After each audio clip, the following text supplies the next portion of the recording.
Welcome to our deep dive into the world of micro-entrepreneurship.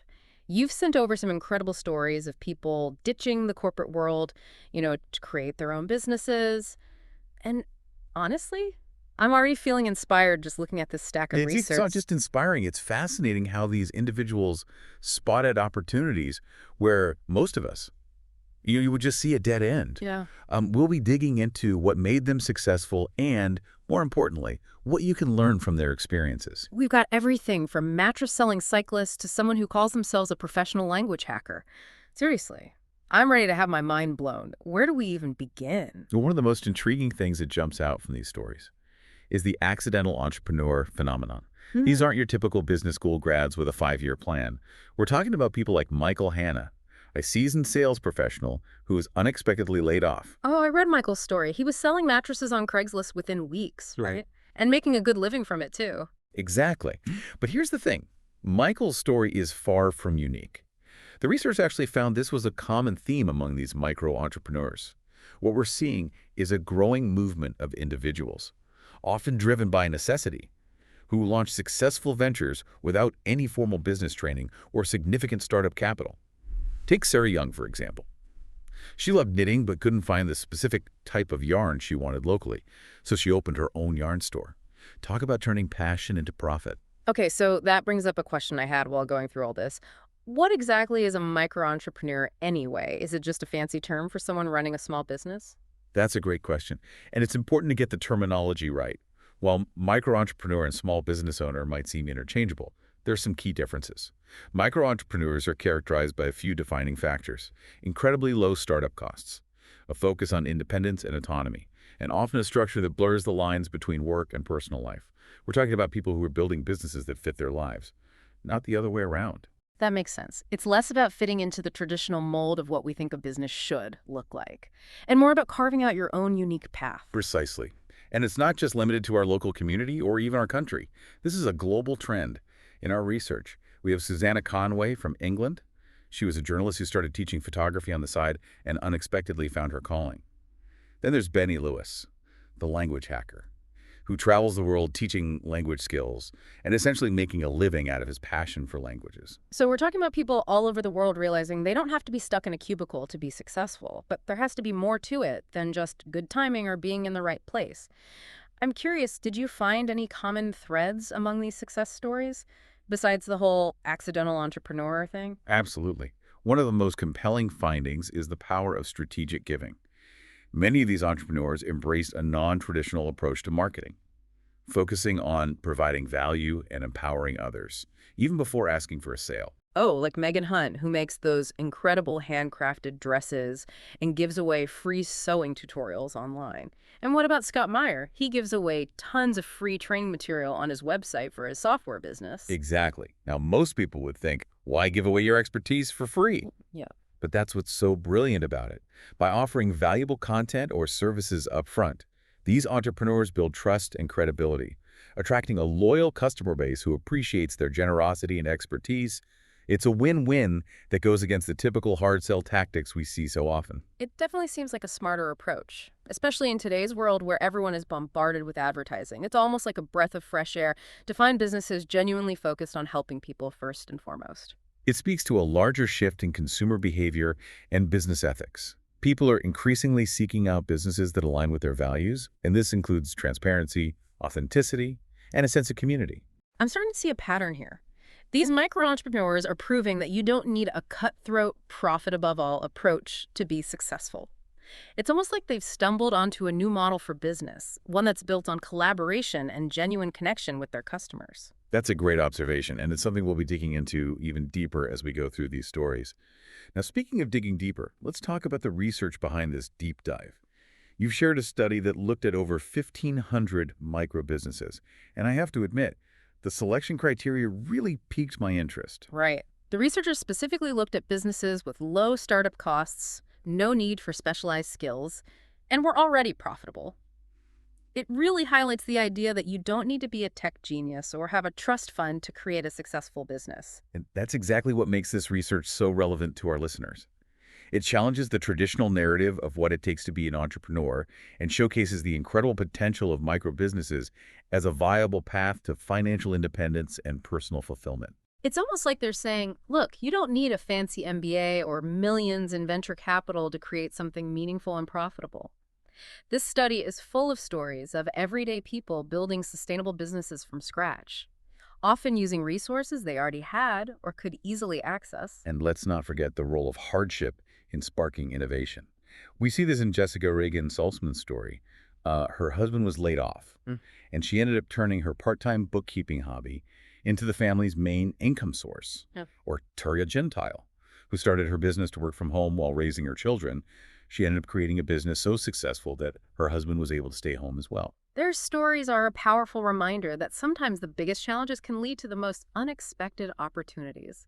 These micro-entrepreneurs show incredible resilience and adaptability, turning setbacks into springboards for something new and ultimately better. And this theme of flexibility and freedom is something that resonates throughout the research. Take Erica Kosminski, for example. She built a successful business around a team of virtual assistants, showcasing the possibilities of remote work and flexible schedules. And then there's the Tom Bin Luggage Company, which intentionally chose to stay independent and resist the pressure to sell out to a big corporation. It's so inspiring to see people prioritizing their own autonomy and control over their work lives. It's like they're rewriting the definition of a successful career, choosing freedom and flexibility over the traditional climb up the corporate ladder. And you know, one of the most empowering takeaways from all these stories is that you don't need a specific background or a fancy education to create a thriving business. We're seeing architects leaving dream jobs at companies like Starbucks to work independently from home, like Charlie Capst. This research shows that passion, resourcefulness, and action can take you further than any degree or pedigree. It's like they're throwing out the old rule book and saying, you don't need permission to build something amazing. They're diving in, learning as they go, and proving that the perfect moment to start is always now. Exactly. And there are three core lessons that really stand out from all these case studies. They're principles that go beyond just starting a business. They apply to anyone looking to create a fulfilling life, regardless of their chosen path. Okay, I'm all ears. Yeah. What are those three lessons? Because honestly, I'm already scribbling down notes and feeling that entrepreneurial itch myself. Well, first and foremost, we see the power of passion. These individuals weren't just chasing a quick buck. They built businesses around their genuine interests, whether it was knitting, photography, or even hacking languages. Yeah. And that passion is what fueled their dedication and helped them overcome challenges. It makes sense, right? When you're genuinely excited about what you're doing, it doesn't feel like work. It's almost like you'd be doing it anyway, even if you weren't getting paid for it. Exactly. And that brings us to the second key lesson, resourcefulness. These micro-entrepreneurs didn't let a lack of funding or fancy resources hold them back. They got creative, leveraging free online platforms, bartering skills, and finding innovative ways to market their products or services without breaking the bank. Like Megan using Instagram to showcase her dresses and partnering with other small businesses for cross-promotion. That's a great example of thinking outside the box and making the most of what's already available. Absolutely. And, this ties back to the earlier point about the accidental entrepreneur. They often had to be resourceful out of necessity, and that forced them to think differently and find solutions that traditional businesses might overlook. It's like that saying, necessity is the mother of invention. They didn't have the luxury of following a textbook business plan, so they had to forge their own path, and that in turn became their biggest advantage. Exactly. And finally, perhaps the most crucial lesson of all, action. These entrepreneurs didn't wait for the perfect moment or for all the stars to align. They took that leap of faith, even with a healthy dose of uncertainty and fear. They knew that learning by doing was more valuable than any amount of planning or overthinking. It reminds me of something a mentor once told me. You can't steer a parked car. Sometimes you just have to put it in drive and figure things out as you go. Of course, it helps to have a destination in mind, but you don't need a detailed roadmap for the entire journey before you even start. That's a brilliant analogy. And these three lessons, passion, resourcefulness, and action. They're not just applicable to starting a business. They're life lessons. They can be applied to any goal, any dream, any challenge we face. You're so right. It's about having that fire in your belly, that willingness to roll up your sleeves and figure things out, and most importantly, that courage to take that first step, even if it's a wobbly one. Precisely. And what's so fascinating is that these aren't isolated incidents. We're seeing this trend play out on a global scale. It's like a silent revolution where individuals are redefining what it means to have a successful career, prioritizing freedom, flexibility, and personal fulfillment over the traditional corporate climb. It's almost like they're saying, we're not waiting for permission to create the lives we want. They're taking ownership, embracing their passions, and showing us that it's possible to build a life that truly aligns with our values. And it's not just about individual success, it's about a shift in our collective mindset. More and more people are realizing that they don't have to settle for a job they hate or a career path that doesn't resonate with them. They have the power to create something new, to contribute their unique talents and perspectives, and to make a real difference in the world. It's like a ripple effect. Each person who takes that leap of faith inspires others to do the same. It creates a sense of possibility and encourages us to question the status quo, to ask ourselves, what if I could do that too? And one of the things that really stood out to me in these stories was the emphasis on giving back. These micro-entrepreneurs weren't just focused on their own bottom line. They were finding ways to incorporate social good into their business models, supporting causes they believed in and making a positive impact on their communities. Like Sarah Young donating a portion of her yarn store's profits to a local women's shelter, or Scott Meyer offering free software training to underprivileged youth. They're proving that you can be successful and still make a difference in the world. Absolutely. And it's not just about grand gestures or writing big checks. It's about integrating social impact into the fabric of their businesses, making conscious choices about sourcing materials, partnering with ethical suppliers, and creating opportunities for others. It's like they're saying, success doesn't have to come at the expense of our values or our communities. They're showing us that business can be a force for good, a way to create positive change while still achieving financial stability. And it's a beautiful thing to witness. These micro-entrepreneurs are challenging the traditional notion of success and showing us that it's possible to live a life that is both personally fulfilling and socially responsible. It's like they're redefining what it means to have a successful career. It's not just about climbing the ladder or chasing a bigger paycheck. It's about creating a life that feels meaningful, purposeful, and aligned with your values. And this brings us to a really important point. These stories are not just about entrepreneurship. They're about life. They're about recognizing that we all have the power to create, to innovate, to solve problems, and to make a positive impact on the world. You're absolutely right. These are stories of resilience, adaptability, and the power of the human spirit to overcome challenges and create something beautiful and meaningful, regardless of our background or circumstances. They're a testament to the idea that anyone can be an entrepreneur, not just in the traditional sense of starting a business, but in the way we approach life itself. It's about embracing a mindset of creativity, resourcefulness, and action, and applying it to everything we do. It's about seeing opportunities where others see obstacles, about having the courage to step outside our comfort zones and pursue our passions, and about believing in our ability to make a difference in the world. Exactly. It's about realizing that we're not limited by our circumstances or our past experiences. We have the power to choose our own paths, to create our own destinies, and to live lives that are filled with purpose, passion, and joy. As we've been talking about these incredible individuals and their journeys, I keep thinking about the sheer diversity of their businesses. We've got everything from handmade crafts to software development, from virtual assistants to luggage companies. It really shows that there's no one-size-fits-all approach to micro-entrepreneurship. That's such a crucial point.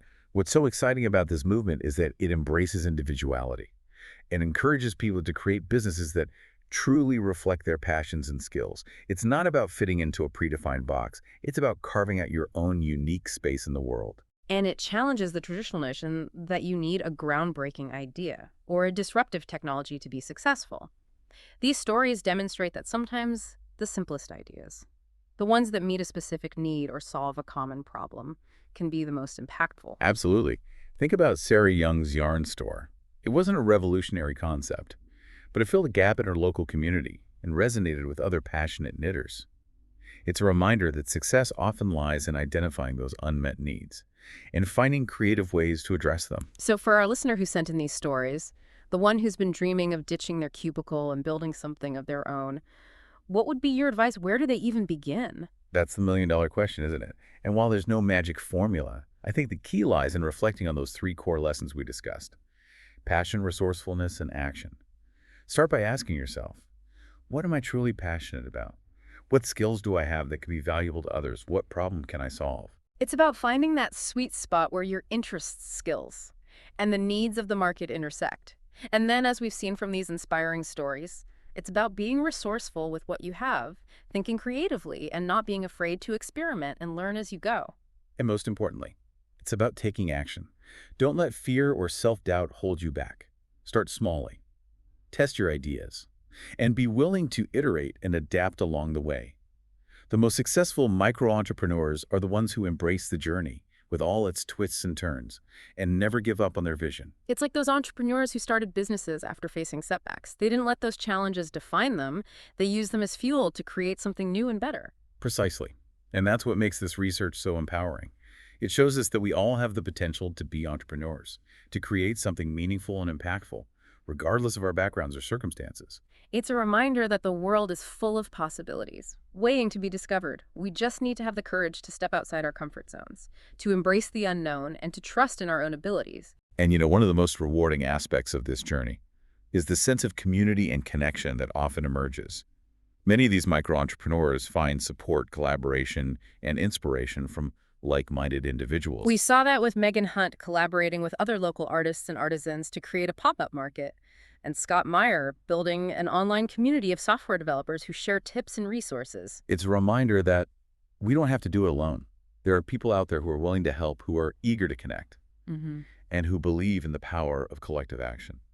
So as we wrap up this deep dive, I want to leave our listener with one final thought. What's the one thing you hope they take away from these incredible stories? I think the most important takeaway is this. You have the power to create the life you want. Don't wait for permission or the perfect moment. Start where you are with what you have. And embrace the journey. The world needs your unique talents, your passions, and your ideas. So go out there and create something amazing. Beautifully said. And to our listener, we hope this deep dive has sparked a fire in your belly, ignited your imagination, and given you the confidence to take that first step towards building something truly extraordinary. Until next time, happy exploring.